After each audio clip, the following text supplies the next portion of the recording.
What's up, guys? It is Ryan and Gus for Achievement Hunter, and we're doing a special Kickstarter version of, what is the show? This is. So it's like, this might be. This will be Novus AEterno. Novus AEterno. New eternity for you non-Latin speakers. Well, the old eternity was getting kind of, smelly. I did not spend 5 minutes trying to look that up and arguing about it on Google. But it is a MMORPG. Yeah. RTS. MMORTS. Sorry, there we go. MMORTS. Get your letters straight. Get your TS out of your ass. Oh, I wish I could. So I saw this game at PAX Prime actually in 2012. Oh wow, it goes back that far. Okay. Yeah, and it's been in development for quite a while, and I'm really excited to finally be able to play it and actually see hands-on with the game. So I mean, I guess bears explanation. So MMORTS, it's essentially an RTS where, kind of like Mighty Quest for Epic Loot, the other players are your only opponents. There's not really a PvE component to it. It's correct. A PvP RTS game. But it's not necessarily combat focused. Like, true. You can, if you want to, you can be the kind of player who just mines and gathers minerals or resources for your group. Yeah, there's a pretty advanced trade system and research system, which the research system was really kind of interesting because it doesn't rely on that kind of traditional tech tree system. It kind of is based on inspiration. So you'll encounter situations and your engineers will just come up with an idea that you can then research and turn into technologies. But that means that everybody's technology system could be radically different. Right. It seems like a weird way to do it until you think about it.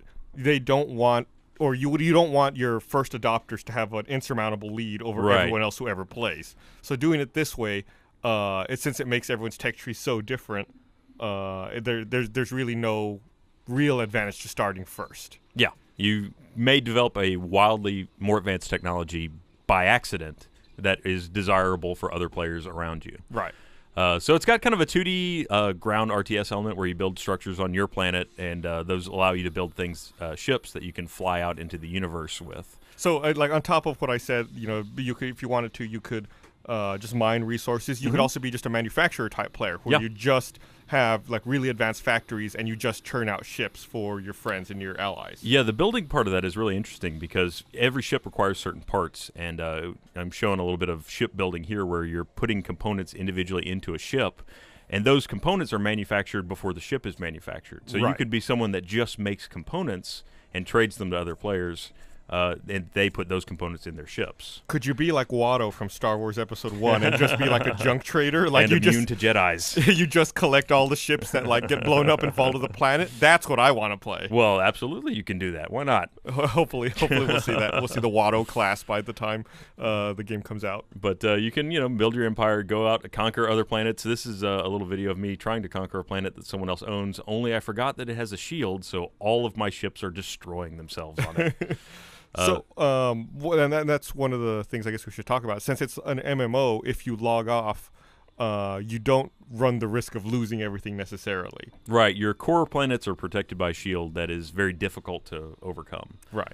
In fact, you have a lot of opportunity to retake it. It has a very interesting kind of populous, sort of Armada 2 style. If you remember back that far, Star Trek Armada, where the populace on the planet will resist invaders, and they'll kind of fight back. So once you log back in, you'll have a chance to kind of fight back and get your planet back if it's been taken. But it's really hard to take one of your core planets because of your shield. Your outlying planets are much easier to overtake. Right, but if they are taken, then you have the resistance on the ground to hopefully help you reclaim it fairly easily. And if your ships are destroyed after, I believe, 15 minutes, within 15 minutes of logging out, they get replaced for free. Yeah. But the rest of the time, I guess, your planet just there on its own. It has an AI system that kind of takes care of your planet when you're not watching, and that'll kind of defend it and kind of continue any projects you have in the works. Yeah, keep your production going. Yeah. So yeah, really, I'm really excited about this. Hope they meet their Kickstarter goal so they can get the game out even faster. Yeah, that's right. It's on Kickstarter now, so we'll probably put a link in the description if you want to go check it out and see what their stretch goals are. They've got a lot of really interesting things for their stretch goals. Let's stretch it out.